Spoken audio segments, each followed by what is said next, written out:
friends, it's Kayla. I'm always looking for midweek video ideas that I can sit and film in one afternoon while I'm working on the longer vlog projects. And channel member Maraid gave me an idea recently that said for a sit-down video idea, I think it would be fun to look back at books that came out during your lifetime and pick a favorite book released in every year since you were born.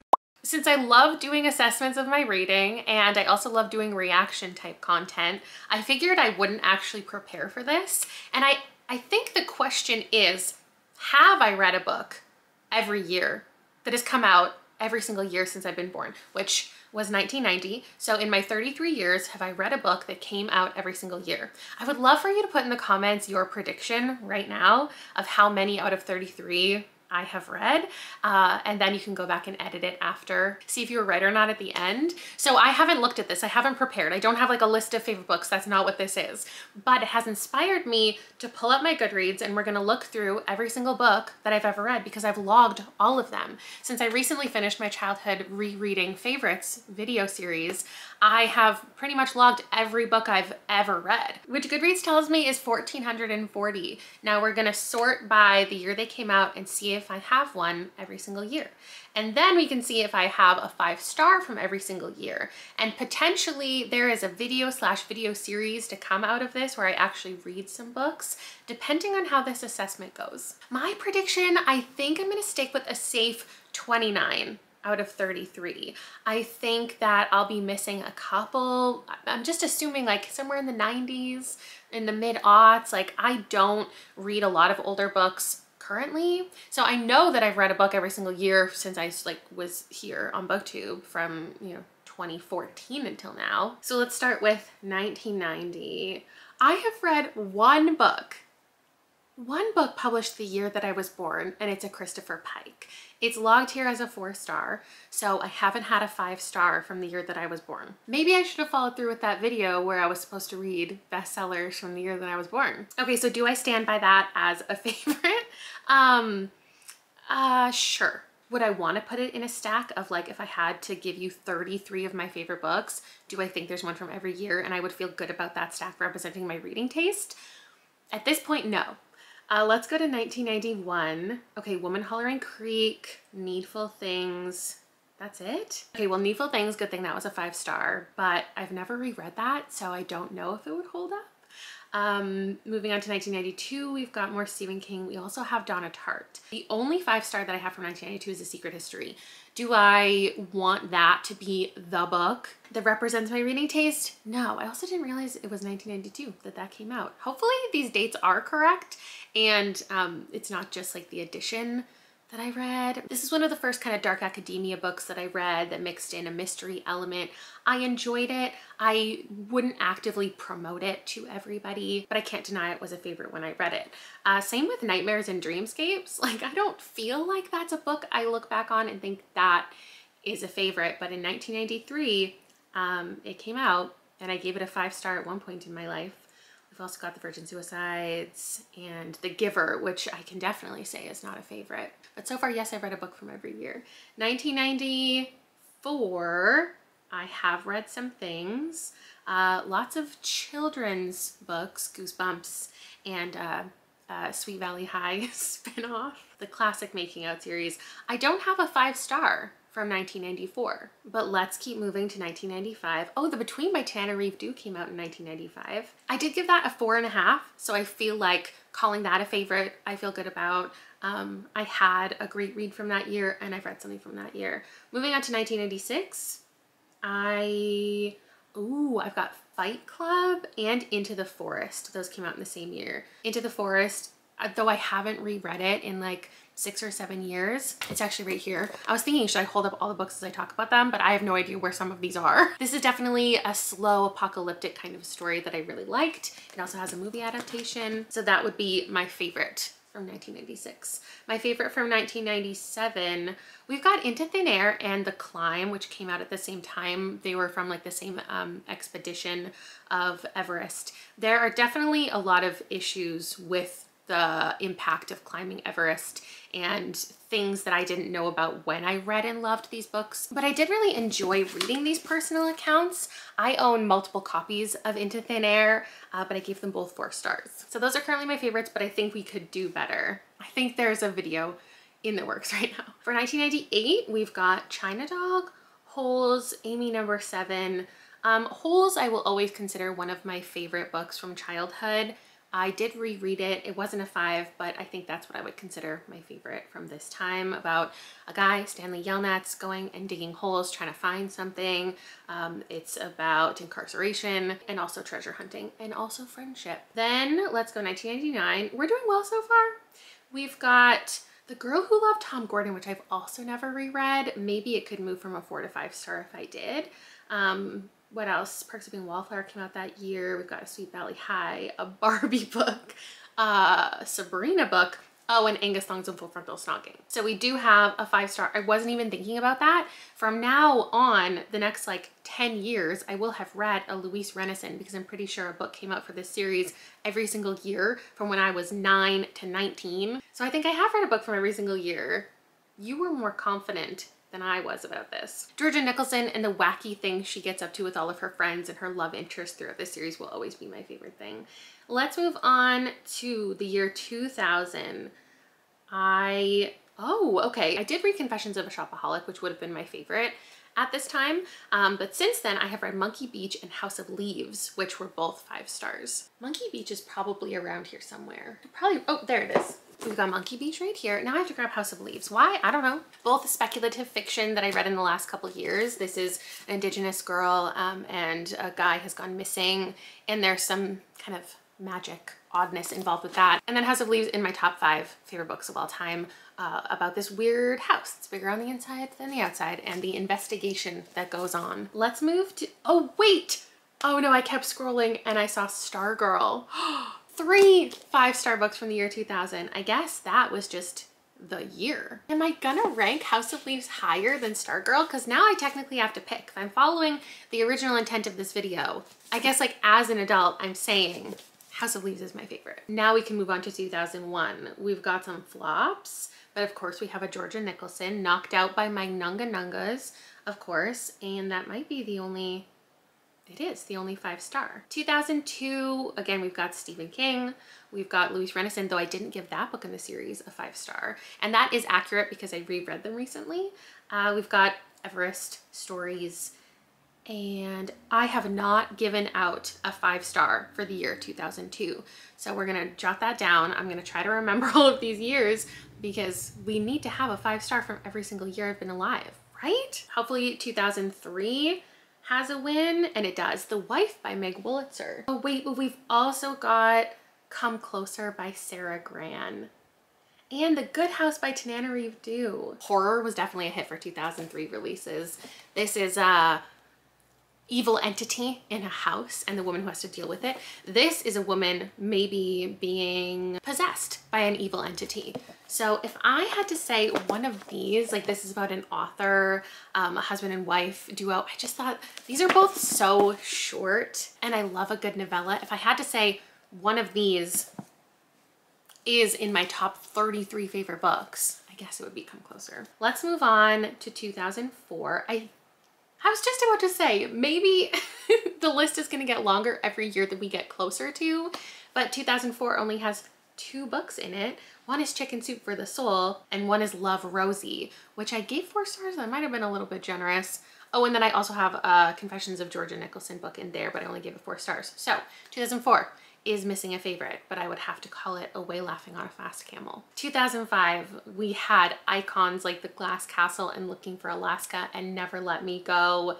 Oh, there we've got The Undomestic Goddess. Oh, and Twilight. Oh my. My only 5 star here is The Undomestic Goddess. Do I know where it is? It's yellow. I go hard for mistaken identity stories, and this is about a woman making a new life for herself. She accidentally becomes a housekeeper. There's just a little bit of romance. This was perfect. 2006 has Lisey's Story, which I do want to reread. I wonder if that would be a 5 star upon reread. We also have The Book Thief that I did not rate. Another Georgia Nicholson that I gave 3 stars. Only Revolutions, An Abundance of Catherines. Oh, 2006 was not the year for me. And we unfortunately don't have a 5-star. So I would say my favorite, if I had to pick, I guess is Love Star Girl. Just kidding, I scrolled too far and that was 2007. I guess it's Lacey's Story, though I don't feel good about that, honestly. Now 2007, we do have a 4-star with Love Star Girl. Strengths Finder, tell me that's not what I'm gonna have to tell you is my favorite book from 2007. Fish Swimming in Dappled Sunlight, I gave a 4. Oh good, we have a Georgia Nicholson. Love is a Many Trousered Thing. Thank goodness that was a 5-star. Strengths Finder was a really interesting book that I read for like this book club that I had at work. I think it's really valuable and interesting, and you learn more about your personality. I always love taking quizzes where you get organized in a certain thing, and then it also gave tips and tricks for how to, I don't know, be productive, get things done, connect with other people. But I don't want to call that an all-time favorite book. We're still going for 2007. But yeah, we're gonna call it another Georgia Nicholson making the list. Do I remember what happens in this one? No. However, since I gave it a 5, after a couple that were 3 and 4, I'm assuming her and Dave the Laugh have something going on in this one.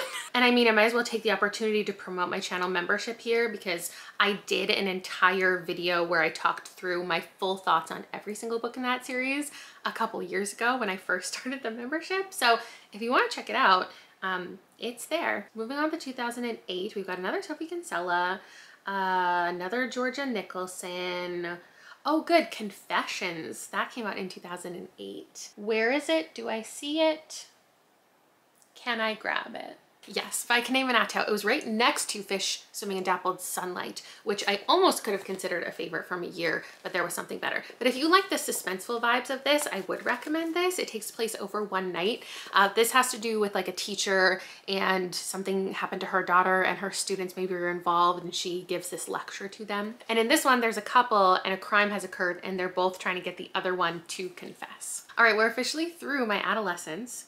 2009, I'm out of high school, I'm 19. This isn't about books that I read in that year, but what is my favorite book that was published in 2009?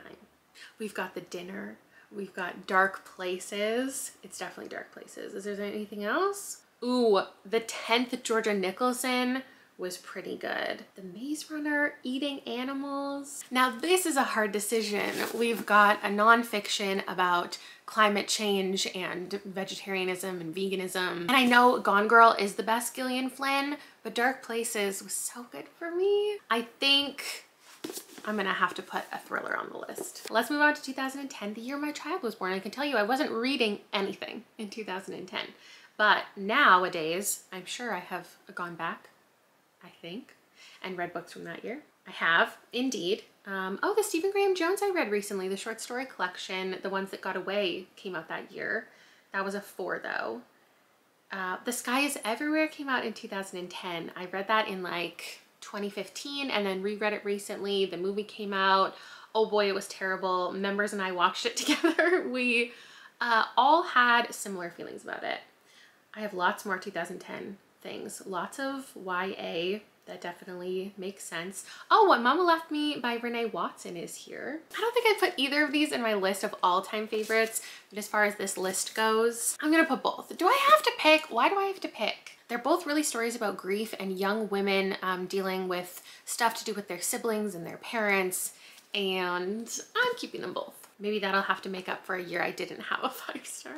So 2011, Divergent. Listen, I know that Divergent people consider overhyped, but for me, it was better than The Hunger Games, which I read right around the same time. I don't think I still own Divergent, but we also have Blood Red Road. Now I read that more recently, so I feel like I would have to say that's more of a favorite. We also had The Night Circus and The Song of Achilles and The Martian that year, and Everybody Sees the Ants, and Why We Broke Up, Legend, and Shatter Me.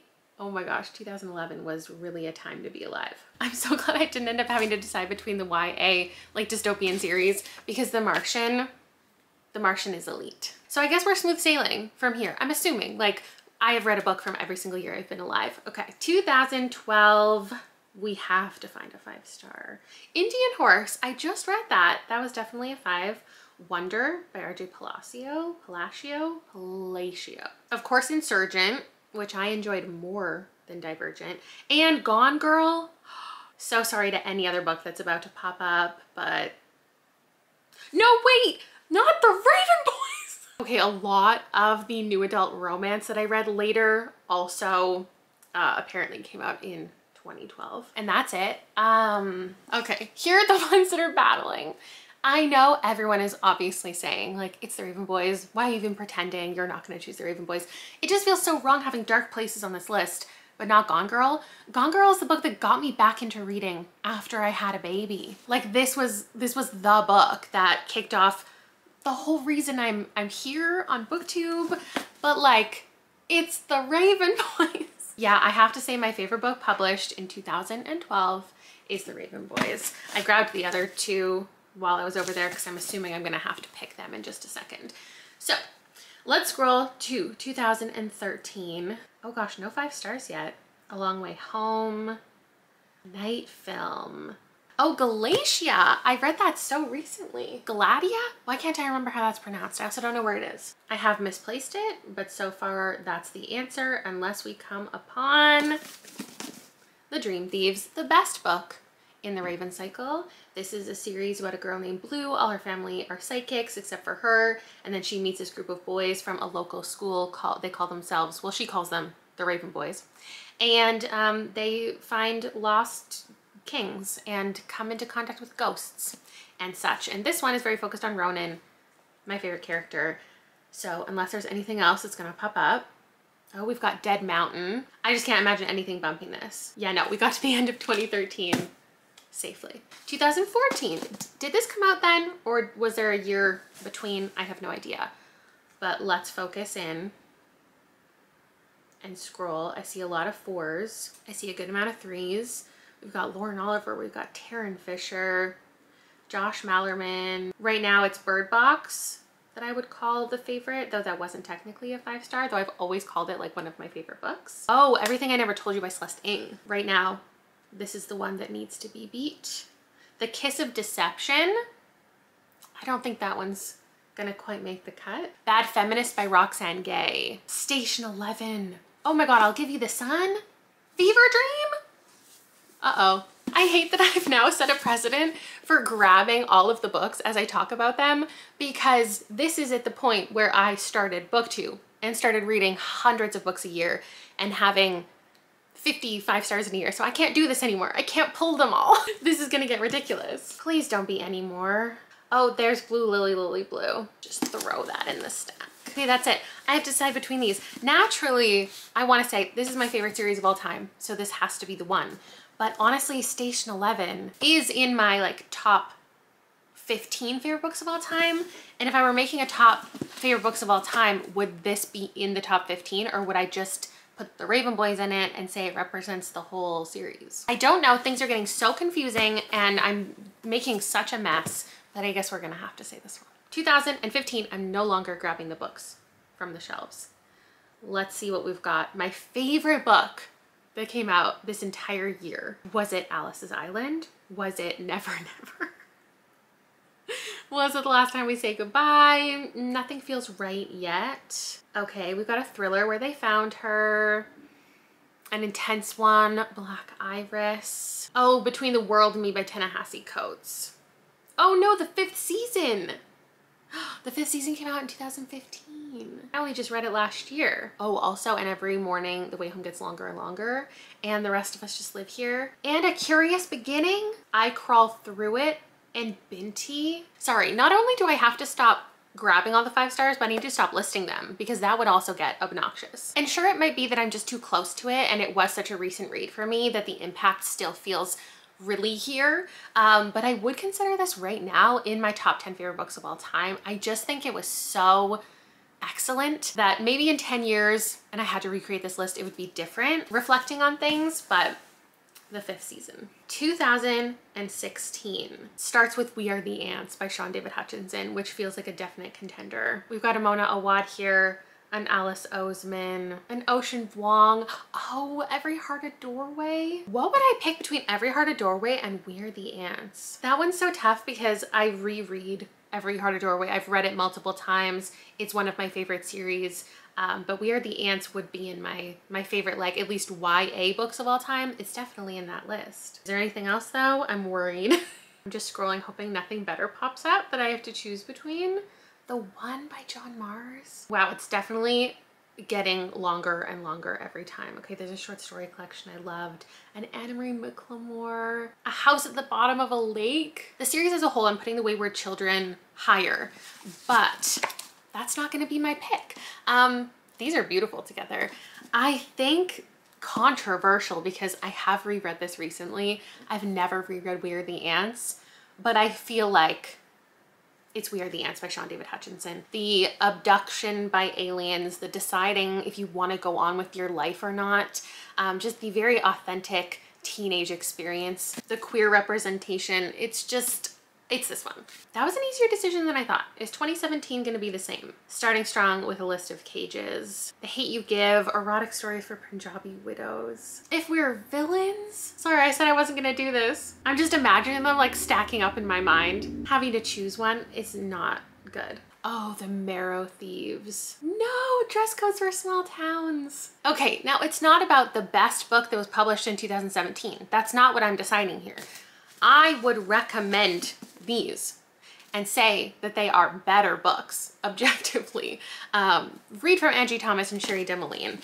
But Dress Codes for Small Towns, like, these were all in my favorite reads of the year in which I read them. They were in my top 10. So any choice is the wrong choice, but just the connection that I had with Dress Codes for Small Towns, it's really something special, and it is in my like top 10, top 5 favorite books. Now we're gonna go to 2018. This is getting so hard. I think I just need to scroll until I see something that I know, because I have like in my mind my top 10 favorite books of all time, right? We've got Bunny and We Ride Upon Sticks. Middle Game, My Heart is a Chainsaw, The Pallbearers Club. I actually just went and grabbed these instead of scrolling anymore because we know my favorite books from the last couple years, and now I just need to figure out when these ones came out because it doesn't require scrolling anymore.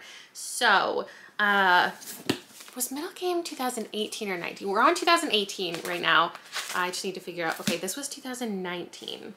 So right now my favorite book from 2019 is Middle Game, unless Bunny came out in 2019. Please don't say it did. Oh, 2019. Okay, when did We Ride Upon Sticks come out? I want to say 2020. Yes. My Heart is a Chainsaw. Sorry if this is getting messy. I'll figure this out in just a second. My Heart is a Chainsaw was 2021. And my favorite book published in 2022 was The Pallbearers Club. These were all at the top of my favorites lists in their given year. Last year, The Pallbearers Club, well, technically the 5th season was higher, but we already have it on the list. It came out earlier. So we're moving backwards now. But this is like a fake memoir about a man. He's writing his memoir. He has memories of him and his friend from high school, and they remember things differently. She annotates his book. 2021, My Heart is a Chainsaw. This woman, Jane Daniels, she is Indigenous and she is obsessed with horror movies, and she has been through trauma, and there is a killer. Maybe it's a person, maybe it's a creature, and we find out. And then what, 2020, We Ride Upon Sticks is the magic that this field hockey team discovers. It's set in the 80s, Danvers, very fun. So now I need to decide 2019, and we do need to figure out 2018. This is not fair. Like, it's not right that I now, for some reason, have to choose between these two books. I did recently reread Bunny, still a 5-star, in the top 10 favorites of all time, in the top 5 favorites of all time. Middle Game, I didn't reread recently, but I did read the sequel, and has that messed with my perception of this? I don't know. This is also in my top 5 favorite books of all time. I have never ranked my top 5 favorite books of all time. Technically, one of the other years I picked 2, so I'm just gonna pick 2. They're both just about this weird sciencey magic, and I love them both. And I wish one of them came out in 2018, and I thought maybe it did. So we have to go back to Goodreads, and we're gonna figure out what our pick from this year is. Is it Circe? Is it Girl Made of Stars? Is it Summer of Salt? Split Tooth by Tanya Tagaq. I know that was in my top 10. Moon of the Crusted Snow was in my top 10. Oh, Blanca y Roja. It seems weird that we don't have an Anna Marie McLemore on the list, maybe because there were too many other things competing. I just scoured my shelves and I cannot find my copy of Blanca and Roja, which is weird. But I do think Moon of the Crescent Snow had a bigger impact. I think of it more, so we're gonna say this was my favorite book. Published in 2018. This is a post-apocalyptic set in an Anishinaabe community, and it just perfectly encapsulates my taste, which you can't say for some of the other books. So here's what we figured out. I have read a book published every year since I was born. I've done it. And I've also told you my favorite from every single year. Starting at the beginning of my life, this stack is very questionable. Some favorites I stand by that are 5 stars, and a few that definitely are not 5 stars, but they are technically my favorites at this moment in time. Some favorites from the next couple years, which again, some are not 5 stars. Books that were published in my early adulthood, the things that I read and experienced as a married mother woman. This stack feels pretty good. I like this stack. And then, I mean, I'm still currently, and was when these were released, a wife, mother, adult, human lady. These just more encapsulate like from the last 6 years of publishing, or 5 years, because 2 of these represent 1 year. Anyway, this feels very good to me. Now I'll put together an image that represents everything. This is my definitive favorite, or 2, from every year that I have been alive. However, some of these were not 5 stars. 1990, 1993, 94, 95, 97, 98, 2002, 4, and 6. I did not have a 5-star read. I don't love that that number is 9. 9 years that have eluded me of a 5-star, because a 10 just would have been a nice, more rounded experience. And that is too many books to try and years to represent in one video. And even if I read 9 books, each representing one of those years, trying to find a 5-star, if I don't find a 5-star by the end, I haven't accomplished a goal. So I think that this is gonna be a new series in the works. Let me know what you think of each video being dedicated to a year and hopping on the trend of reading until I get a 5-star. I don't know if you've seen those videos around, but people read whatever they want, whatever's on the TBR. Maybe it's by a certain genre, a certain author, trying and waiting until that 5-star. I don't know how often I'd be able to slide this into my schedule next year, but I do think if you're into it, this could be the start of a new series. So starting with 1990, reading books published in 1990 until I get a 5-star, however long that takes, and then starting the next one. This is actually probably more likely a multiple year thing, because I'm not gonna have this take over my entire TBR. I'm still putting out like vlogs every single month, week, and for the rest of my life probably. I love it here. And be sure to let me know in the comments below if you have a favorite book from any of those years that you want me to look at. I'll probably have to pull up more Goodreads lists of like the most popular books, the best books from every given year. But thank you for letting me sit in my little organization corner and make a spreadsheet or scroll through something a little boring on a Wednesday afternoon with you. And I will see you in my next one.